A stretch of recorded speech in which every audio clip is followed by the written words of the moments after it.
C'est la fin du logo Olympus. Il y a marqué OM System. J'ai dans les mains l'OM1 Mark II.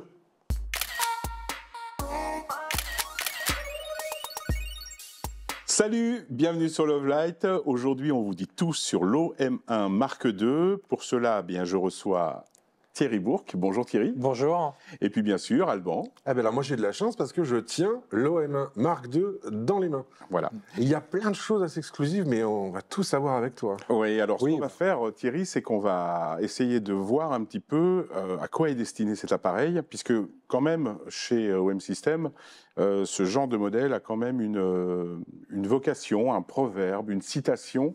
Alors, je la prends parce que je ne vais pas me tromper. Voilà. Kacho Fugetsu. Exactement. Et qui veut dire, bien sûr... Alors, qui veut dire fleur, oiseau, vent et lune. Alors, je vais te contredire.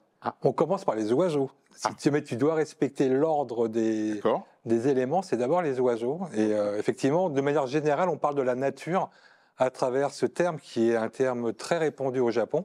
Et donc, c'est quelque chose qui nous intéresse par rapport à l'usage de nos produits. Oui. Alors, on a la version donc Mark II qui est arrivée, là, qui est sortie, qui est le successeur de l'OM1 Mark I. Alors, avant de parler de la version Mark II, moi, je te propose qu'on parle d'abord des caractéristiques globales de l'OM1. Et puis, on va aller petit à petit, justement, sur quelles sont les différences fondamentales ce qui a changé, qu'on a sur cette version-là. Alors, d'abord, ce qui faisait la particularité, je crois, c'était ce processeur qui avait été mis au point, qui s'appelle le Tropic X au niveau du processeur. Et ce qui a changé la donne et qui a donné envie à beaucoup de photographes de découvrir notre système, c'est ce nouveau capteur, donc rétro-éclairé empilé, donc qui équipait l'OM1, donc qui a fait le succès et qui a rassuré énormément de gens. Ils se sont rendus compte qu'avec ce type de capteur et de technologie, on avait des images incroyables dans ce volume d'appareils photo. On n'est que sur du micro 4 tiers et j'aime beaucoup le mot OM System, parce que j'aime bien parler de système chez nous et pas parler que d'un boîtier ou que d'un capteur ou que d'une optique. Je pense que la photographie, c'est un ensemble d'éléments qui créent l'image, et de garder le mot système dans notre nom d'entreprise, je trouve ça très, très intéressant pour pouvoir justement expliquer tous les avantages de notre système. Alors justement, ce capteur qui est sorti, donc un capteur empilé, tu l'as expliqué, on va quand même parler un petit peu pixels. On est sur quel... On est sur du 20 millions de pixels avec une particularité, puisque là on parle de capteurs qui peuvent être sur du Z9 par exemple. C'est la même technologie qu'un Z9. On n'a pas la même résolution, on n'a pas la même taille de capteur, mais on a la même technologie que des boîtiers professionnels très haut de gamme chez mes confrères, avec une particularité, c'est que chaque photosite, le fameux RVB, donc chaque photosite est divisé en 4, ce qui nous donne 4 fois plus d'informations sous chaque photosite que le développement de cette technologie de capteur chez mes confrères. Et c'est de cette manière-là qu'on arrive à avoir 1053 collimateurs en croix sur 100% de la surface de notre capteur. Ouais. Donc c'est une particularité lorsque l'on a fait construire ce capteur pour l'OM1 qu'on va retrouver sur l'OM1 Mark II. Alors tu parles justement des collimateurs en croix et tu parles donc du coup forcément implicitement de l'autofocus. Oui.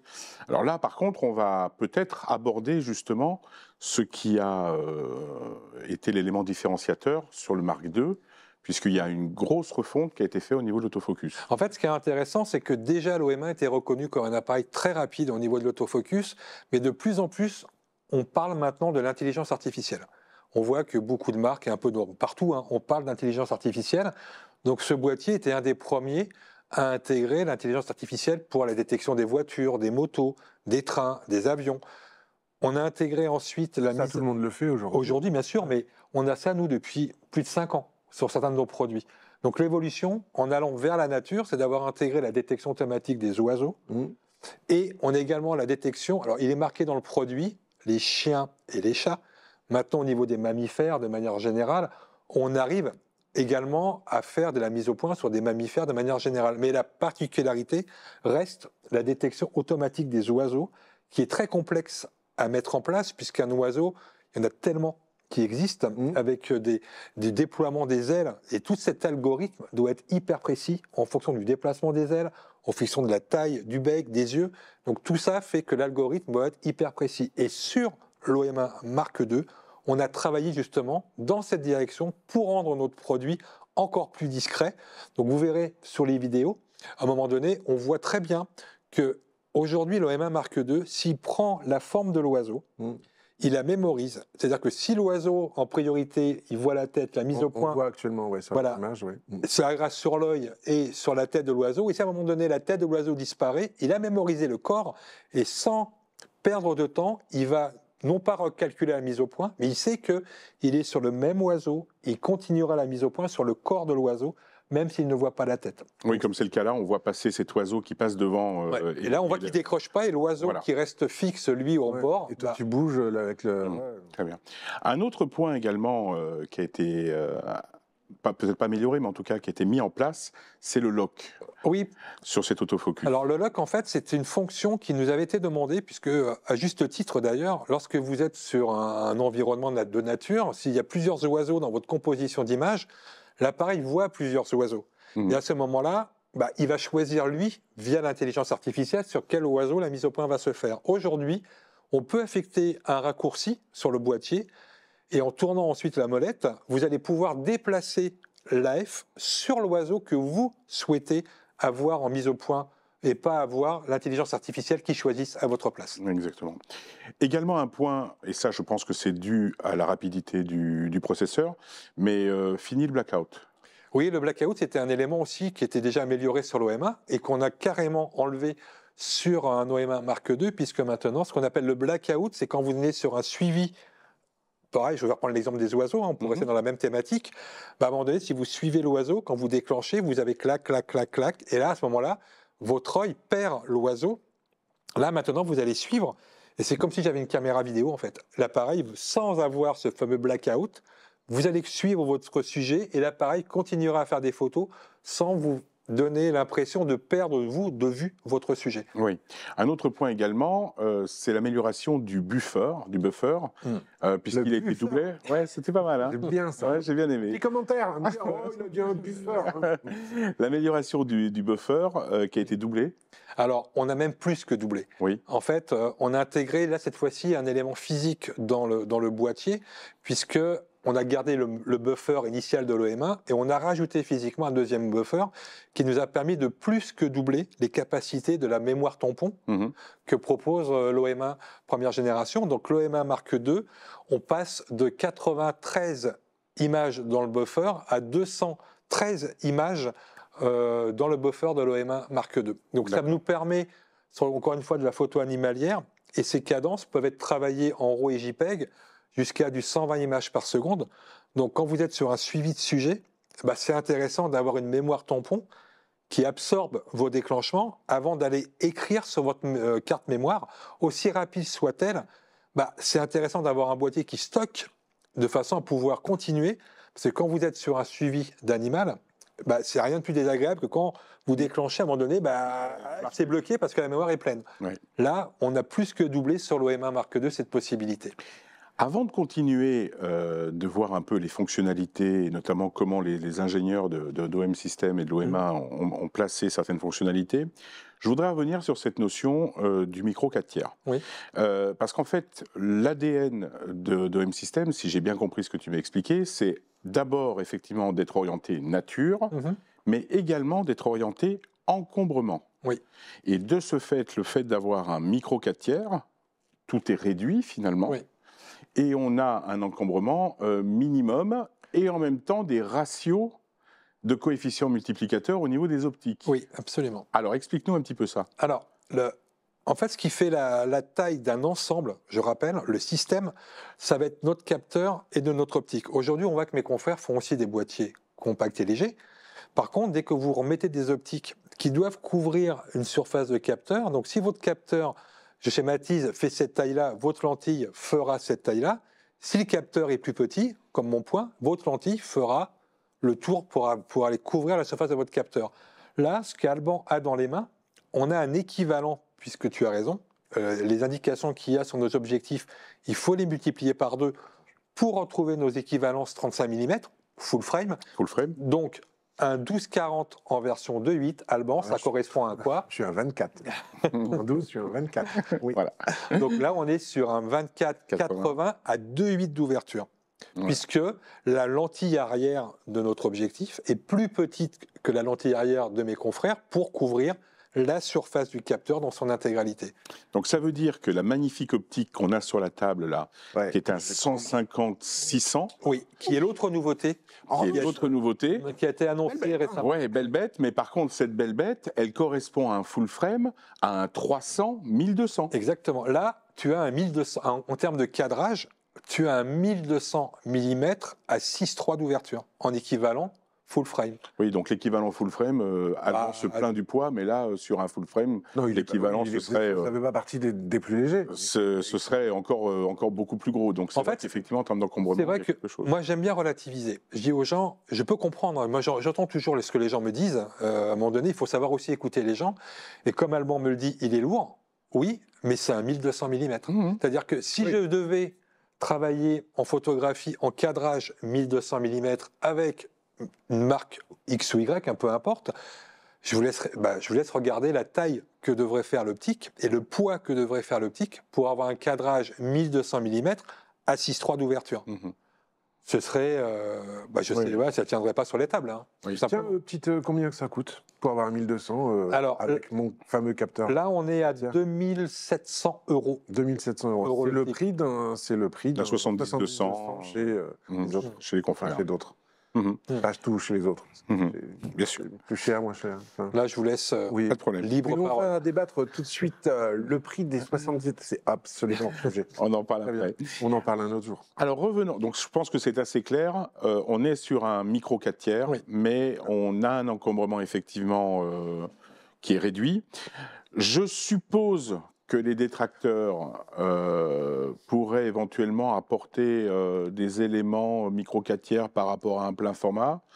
Moi, ce que j'ai vu dans les commentaires, en tout cas, qu'on a reçus sur la chaîne, puisqu'on t'a déjà reçu pour d'autres, pour l'OM1 Mark 1 et pour l'OM5, si je ne dis pas de bêtises, les gens qui font de l'animalier, d'abord, il y a une vraie communauté de nature qui est là, et en fait, les témoignages sont objectivement dithyrambiques. J'ai eu l'occasion de le voir.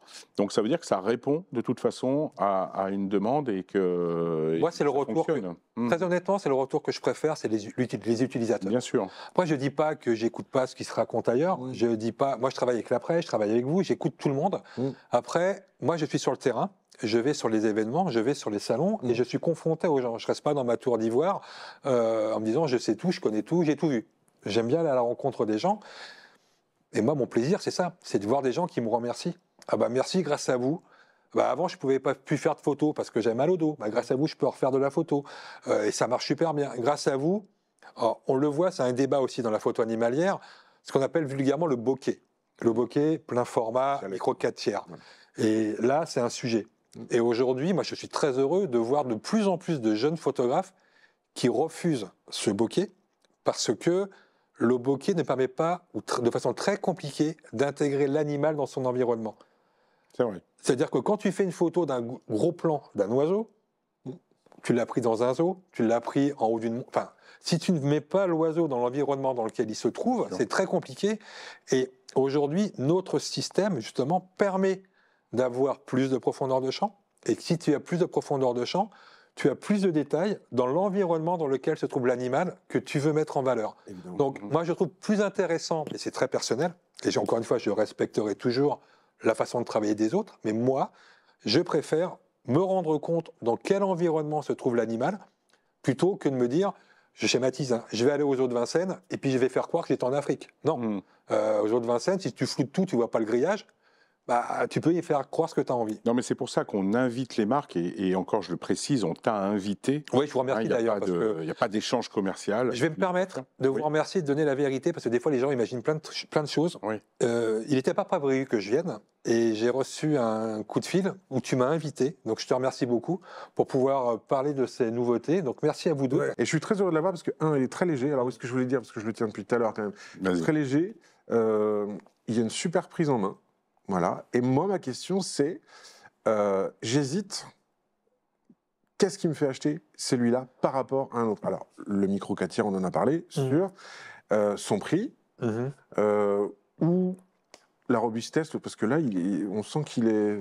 On est une des seules marques, et c'est un débat qu'on a déjà eu lorsque je suis venu, on est une des seules marques aujourd'hui à annoncer l'indice de protection de façon réelle, testé par un organisme indépendant. IP53 IP53, absolument. Il a regardé ses notes, je l'ai vu. Donc ça, moi j'aimerais bien que tout le monde le fasse, parce qu'on me pose la question, oui, ce serait bien qu'on puisse le comparer à d'autres, mais aujourd'hui, je crois qu'il y a l'ICA qui propose également ce genre d'informations sur certains de leurs produits. Nous, toute notre gamme professionnelle est testée par un organisme indépendant pour donner cette valeur. C'est pas nous qui la donnons, c'est un organisme indépendant qui correspond à l'indice de protection. Je vous encourage à regarder d'autres choses qui vont dans la nature. Cet indice de protection est indiqué sur les patinettes électriques, par exemple. Tu peux la trouver. C'est quand même important quand il se met à pleuvoir. Oui, c'est transparent. Voilà, nous, en tout cas, on sait jusqu'où on peut aller. Et là, encore une fois, tu parles de retour de nos utilisateurs. Ils sont impressionnés dans les conditions dans lesquelles ils travaillent. Et leur boîtier, il n'y a jamais de souci, quoi. Alors, je propose de continuer à revenir un petit peu aux idées de génie de ces ingénieurs qui ont conçu cet appareil. Il y a une partie, ils ont essayé de regrouper sur une seule main un ensemble de fonctionnalités, et notamment, je crois, la main droite. Oui, c'est quelque chose d'important pour un photographe. Lorsque tu es en mode prise de vue, effectivement, tu es souvent comme ça, et quand tu dois intervenir sur tes réglages, c'est bien d'avoir tout sur la main droite, parce que, surtout sur de la longue focale, quand tu lâches l'objectif, tu perds ton cadrage. Ça a l'air bête, mais c'est comme ça. Donc tu perds ton cadrage, et pour activer certaines fonctions avec ta main gauche. Donc on a, par exemple, basculé le bouton menu de l'appareil qui se trouvait en haut à gauche. On peut affecter maintenant la touche corbeille. On va essayer de le montrer. Donc le bouton menu qui était en haut à gauche, ici.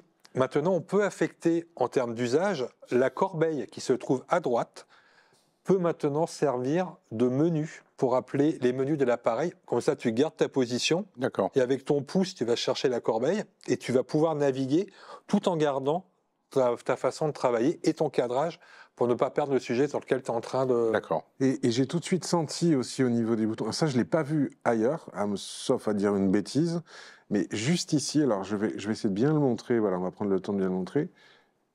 Juste là, en fait, vous me dites, vous avez deux petits boutons, voilà, je ne sais pas mettre la main devant, deux petits boutons, et là on a directement accès à un choix de menu. Et c'est quand on met la main donc comme ça, tac, on vient dessus et on peut tout de suite faire son réglage comme on veut. Et là, tu assignes ce que tu veux, en fait. Moi, ce que j'aime bien dans les raccourcis, mais je pense que c'est comme tout, tu parlais tout à l'heure de détracteurs, et en fait, chaque boîtier, quelle que soit la marque, il faut se l'approprier. C'est-à-dire qu'en termes de réglage, tu parlais d'autofocus tout à l'heure. Je fais une petite parenthèse sur l'autofocus, puisque dans les nouveautés, on a intégré la détection de l'être humain. Avec l'intelligence artificielle qui n'existait pas avant. Plus que le visage, maintenant, c'est l'ensemble du corps. C'est l'ensemble du corps, c'est-à-dire que l'appareil, comme pour les oiseaux, comme pour les animaux, il est capable de reconnaître la silhouette d'un être humain. Et maintenant, lorsque tu appuies sur la touche OK de l'appareil, tu verras à l'endroit où avant il y avait la détection de l'être humain, maintenant tu verras la détection de l'intelligence artificielle et tu pourras, sans aller dans les menus, directement à cet endroit-là, basculer suivant les sujets qui t'intéressent. Donc ça, ce sont des éléments également qui sont intéressants.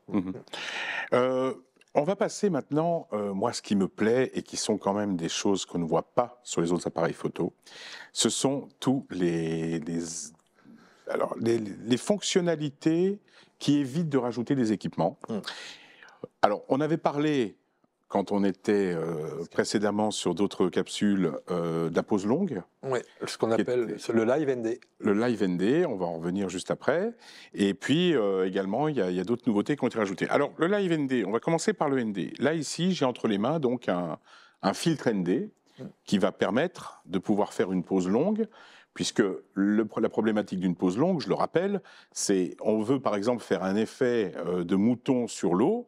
Donc, qu'est-ce qu'on va faire? On va ouvrir l'obturateur, même s'il n'y a plus d'obturateur, maintenant on est en mode électronique, mais on va laisser ouvrir le système un certain nombre de temps pour avoir le temps d'accumuler l'image qui va finalement venir faire une sorte de rémanence. C'est ce qu'on voit derrière. C'est ce qu'on voit derrière sur les écrans. Et l'inconvénient de ça, c'est que du coup, on fait rentrer de la lumière pendant un certain nombre de temps, donc il faut mettre des lunettes de soleil pour éviter que tout soit cramé.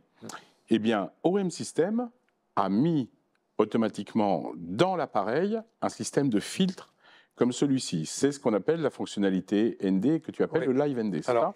Et justement, tu m'as montré tout à l'heure, avant qu'on ne démarre cette émission, comment on le faisait, sauf qu'il ne vote plus. Bouton du bas. Alors, bouton du bas, celui qui est là. Alors, juste avant, attention, Alban, juste avant, parce que tu vas sans doute, je crois que les deux boutons sont assignés. On a le ND, mais on a la grande nouveauté du Mark II, qui est le GND, exactement. Le Gradient ND. Alors attends, là je suis en train de monter, ça y est, j'ai trouvé le bouton. Ah, t'as trouvé le bon bouton? Ah bah alors vas-y. L'appareil, c'est son appareil photo, d'accord, il n'y en a pas 36 qui tournent encore. Et il m'a dit, alors moi j'ai mis le raccourci ici sur le petit bouton devant. Alors ça c'est pour le Live ND. J'espère, et la régie, vous me criez dans l'enceinte si vous ne voyez pas, mais en haut à gauche, ça doit être indiqué normalement. En gros, vous voyez l'image. C'est comme s'il y avait l'eau, par exemple, une rivière qui passait. C'est pour ça que Alex, fixe. Voilà. Et là, si je passe ma main, c'est comme si tu voyais l'eau passer. Donc tu vois cet effet de filet apparaître. Est-ce que vous voyez la régie? Voilà, d'accord, très bien. Oh, ils sont formidables. Ok. Et on a l'autre fonctionnalité. C'est l'autre bouton? Oui. Alors, je vais juste faire une petite parenthèse sur le Live ND avant de parler de la grosse nouveauté chez nous. C'est que on a encore amélioré le stabilisateur sur ce boîtier. Ah, c'est vrai que c'était dingue. C'était déjà dingue avant, et on pensait qu'on était déjà les champions du monde et qu'on n'arriverait pas à dépasser ces valeurs, puisque l'OM1 était sur des valeurs de 7 EV de compensation, ou 7 paliers de compensation. Là, on est à 8,5 paliers de compensation. Donc, le fait d'avoir augmenté la qualité de notre stabilisateur nous a permis, et on le voit sur l'image derrière toi, d'intégrer un Live ND 128, là où ça arrêtait avant. Ah oui, 64. 64 sur l'OM1, exactement. Donc on a monté un palier, le niveau du Live ND, parce qu'on a augmenté d'1,5 palier le stabilisateur. Donc on peut augmenter, entre guillemets, l'effet de pause longue. Je l'ai testé, j'ai eu la chance de faire des images avec. On fait des photos avec le 12-40 en grand angle à 4 secondes à main levée aujourd'hui. D'accord. Ça paraît hallucinant, c'est pas mal. Mais aujourd'hui, on peut faire du 4 secondes à main levée ou travailler. Il y a d'autres images que j'ai faites avec un équivalent, donc celui qui est sur la table, 300 mm, et j'ai pareil, je peux travailler à main levée pour avoir ces effets-là, quoi. C'est des choses hallucinantes. Ce stabilisateur, c'est une dinguerie, quoi. Oui, on s'est amusé à secouer, ça bougeait pas en vidéo, c'était parfait. On passe à l'autre nouveauté, puisque là, c'est une vraie nouveauté qui n'existait pas dans la version précédente de l'OM1, c'est le filtre gradient. Ça me fait drôle ce que tu montres là. Ça me rappelle ma jeunesse avec mes filtres coquins. Ouais, il y a longtemps que je n'avais pas vu, ça.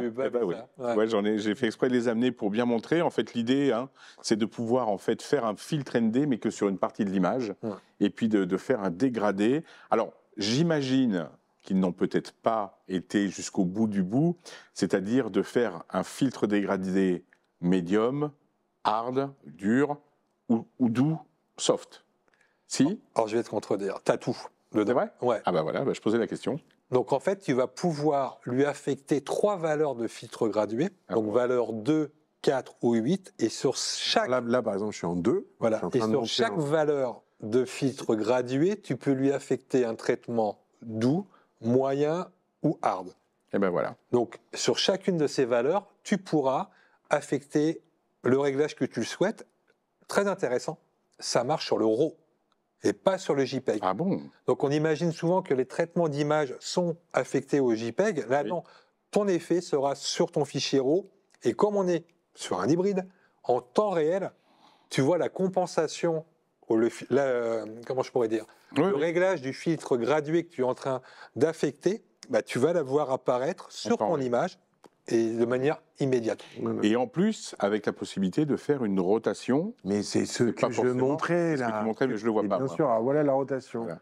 En fait, tu imagines, je ne vais pas donner le nom de logiciel parce que sinon je crois que je serai obligé d'en donner 3. Tu peux. Non, pas soumis. Donc, en fait, si tu utilises un logiciel, moi j'utilise beaucoup Lightroom ou DxO. Très bien. Que ce soit Lightroom ou DxO, lorsque tu utilises le filtre gradué linéaire, tu prends ton filtre, tu le descends, tu l'orientes comme tu veux. C'est ça. Et là, tu fais la même chose. On a la même chose. Là, en fait, tu prends le filtre et avec, soit via l'écran, tu l'orientes comme tu as envie. Moi, je le fais avec les molettes. Très bien. Donc, molette avant, molette arrière. Tu vas faire varier ton filtre gradué de cette manière-là. Et après, moi, j'utilise le joystick de la mise au point et je le monte et je le descends dans le paysage. Comme toi, tu fais avec ta plaque. Filtre, Donc, la plaque, tu la descends. C'est ça. comme tu as envie, et ben là, tu le fais directement à partir de ton appareil photo. Je le fais sur l'écran au doigt aussi. Ouais. Évidemment, on voit le filtre en mode dégradé. On voit le filtre qui bouge. C'est un peu... Je ne vais pas me faire l'avocat du diable. Vas-y. C'est un peu gadget? Non. Pas du tout. En fait, moi, ce que je trouve génial... C'est maintenant que vous écrivez dans les commentaires. Sur du paysage, c'est incroyable. Non, mais sur le paysage, je suis d'accord, mais ça, moi, typiquement, je le fais en post-prod derrière, non? Ouais, mais aujourd'hui, pourquoi tu vas t'embêter à faire de la post-prod alors que tu peux le faire en temps réel? C'est-à-dire qu'en temps réel, tu vois déjà ton effet. Ce qui veut dire que si ton effet en temps réel, tu vas dégrossir 90% du boulot, et il va te rester 10% en post-prod, t'imagines le gain pour un photographe? Oui, et puis moi je dirais une chose. Alors, si je me suis planté sur ma photo, je vois sur mon petit écran, ça allait être super. Puis après, je mets ça sur mon ordi, mince, avec le RAW, etc., je peux tout enlever. Non, parce que justement, là, c'est gravé dans le marbre. Là, il est gravé, c'est pas un... D'accord. Alors, si jamais tu as des doutes, Alban, moi, je vais te donner un conseil d'usage, pardon, pour la régie. Je vais te donner un conseil d'usage. Moi, je garde une tolérance. Parce que ce que tu viens de dire, il y a des photographes qui peuvent se dire la même chose que toi. Mais si c'est gravé dans le marbre et que j'ai été trop loin, moi, je suis quelqu'un qui aime bien avoir des images dures, dans les contrastes, dans les noirs. Donc, du coup... en post-prod, après, derrière, une fois que tu es arrivé au taquet, tu es au taquet. Donc, je me garde une tolérance. C'est-à-dire que mon image, lorsque je la réalise avec mon filtre gradué à partir de mon appareil photo, je vais intégrer 5% de post-prod. Je ne vais pas chercher du 100%, même si je pourrais y arriver avec l'habitude, mais comme tu le dis, il vient d'arriver. Alors moi, je ne l'ai pas essayé pendant 6 mois encore. Ça fait 1 mois que je l'ai dans les mains. Donc, depuis 1 mois, j'ai fait des tests. Et au fur et à mesure, je me rapproche du 100% parce que j'ai mes repères. Mais c'est vrai qu'au début, j'ai gardé une tolérance pour pouvoir affiner, si je voulais affiner. Mais le gain que je gagne grâce à cette fonction, sur les photos de paysage que vous allez certainement montrer, qu'ont réalisé nos ambassadeurs, aujourd'hui, tu as un coucher de soleil, où tu es face à ton soleil, où tu as des lumières orange, feu. Comment tu galères quand tu n'as pas ce genre d'accessoires? C'est quasiment impossible. Là, tu te mets face au soleil, tu as ton coucher de soleil, tu as juste à tourner tes molettes et tu vois ton ciel qui redevient comme le feu. C'est magique, c'est magique. Je suis désolé, je suis emballé parce que j'adore cette fonction. Non, mais c'est vrai que c'est ce qui fait un élément différenciateur en plus sur cette marque. Il y a un gros changement également sur le capteur, c'est l'arrivée du 14 bits. Oui, alors là, ça va être sur le mode haute résolution, puisque là aussi, nos produits proposent, pour les gens qui veulent absolument des pixels, on peut en avoir besoin sur de l'architecture, par exemple, ou sur du paysage, et les gens aiment bien travailler sur beaucoup de résolution. Donc dans ces cas-là, pour rappel, nos produits peuvent basculer sur du 50 millions de pixels à main levée, ou du 80 millions sur trépied. D'accord ? On a intégré dans cette fonction la possibilité maintenant d'avoir un fichier RAW 14 bits qui n'était pas équipé l'OM1 pour avoir cette résolution aussi importante.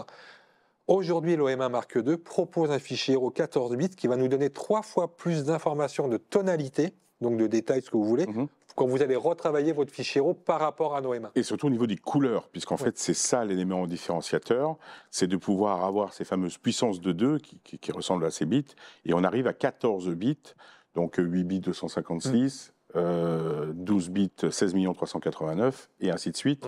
Donc on a gagné un taux de 3 parce qu'on a le rouge, le vert et le bleu. Bien sûr, absolument. C'est vraiment au niveau des couleurs et du coup de la dynamique. Oui, ça joue sur la dynamique du capteur, forcément. Voilà. Donc effectivement, dès que tu vas avoir ce genre de rendu basse, haute lumière, de couleurs dont tu parles, le fait de travailler avec un fichier RAW 14 bits va donner énormément d'informations supplémentaires par rapport à l'OM1. Donc là, ça se remet au niveau... d'autres confrères, puisqu'on avait, il y a déjà des appareils, mais c'était important de le signaler. Oui, bien sûr. Voilà. Nous, si tu veux, il y a des choses qu'il faut qu'on rattrape. Bien sûr. Par exemple, sur ce produit, moi, je parle souvent de la détection, de la mise au point. On en parlait tout à l'heure. Ça fait des années qu'on est en détection de phase et de contraste. Oui, c'est ça. Si vous voulez, moi, aujourd'hui, j'y pense même plus à le dire. Parce que ça fait, je ne vais pas dire 10 ans, mais presque. Après, il y a des confrères qui viennent sur la détection de phase et de contraste. Nous, ça fait des années qu'on y est. Le 14 bits, comme tu le dis, des confrères l'avaient déjà, nous on l'a maintenant. Donc c'est un peu l'histoire de la photographie, c'est d'aller prendre ce qu'il y a de bien chez les autres aussi, et ce que les gens attendent de nous, et quand on peut le faire, on le fait bien sûr. Tu parles de brevets et de nouveautés que vous aviez mis en place depuis de nombreuses années. Vous avez une propriété qui est très importante depuis très très longtemps, c'est le nettoyage du capteur. Oui, ça c'est breveté, ça effectivement. Alors là, je vais parler pour les plus anciens, puisqu'on a sorti le premier boîtier réflexe 4 tiers, donc ça fait maintenant, oh là là, plus de 15 ans. Et déjà à ce moment-là, lorsqu'on a créé le premier appareil numérique réflexe, on avait imaginé les problèmes de poussière. Et j'avoue que moi, quand j'ai vu arriver ce produit, parce que je travaillais déjà pour la marque à l'époque, je me suis dit, mais pourquoi est-ce qu'ils mettent autant ça en avant? Puisqu'à l'époque de l'argentique, quand il y avait une poussière, tu armais, ta poussière elle partait avec le film. Bien sûr. Alors que là, bah, tu t'armes plus, donc c'est fixe. Et s'il y a des poussières qui rentrent, ça bouche les photosites et ça te fait des taches sur ta photo. Et depuis le début, chez nous, ils ont breveté ce système. Donc qui a... En fait, je vais prendre votre exemple à tous les deux. Vous avez des lunettes.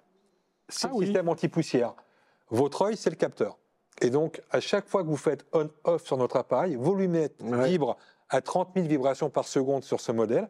Et automatiquement, si vous aviez des poussières, elles tombent de vos lunettes. Vibrations par seconde. Oui. Ah oui.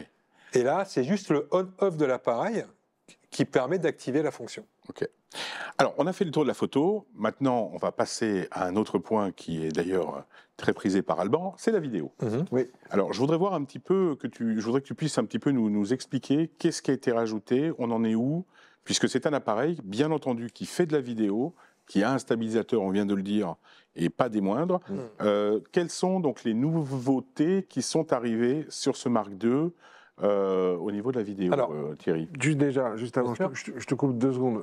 Bouton de rec placé très bien ici. T'es là, photo, tac, tac, voilà, tu passes là. Donc ça, c'est vachement bien. J'ai vu qu'il y avait toutes les fonctions, tu vois tout le son, etc. Toutes les prises qu'on a habituellement. Tu as un double enregistrement après de l'autre côté sur les 2 cartes, qui est possible. Oui. D'accord, donc pour la sécu. Okay. Oui, tu peux. Il y a beaucoup de photographes qui font en fait la photo sur une carte et la vidéo sur la deuxième. D'accord. Quelles sont les cartes qu'il y a là-dedans? On est sur de la carte SD, standard. SD classique. Donc EHS2 pour aller sur les 2 slots, de façon à pouvoir travailler sur des cartes ultra rapides, que ce soit le slot du haut ou le slot du bas. Mais l'OM1 avait déjà...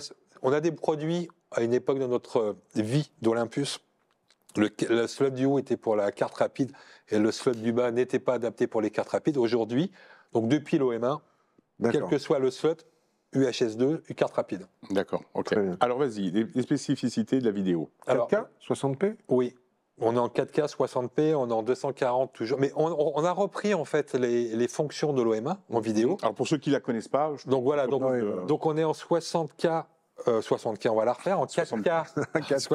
60K. Ouais, voilà. On a pris un peu d'avance. Voilà. Non, en fait, on est sur de la 4K en 60 images par seconde. D'accord. Après, on peut aller chercher même du 240 images par seconde en Full HD. Donc ça, c'est des choses que les gens recherchent pour avoir des ralentis en animalier.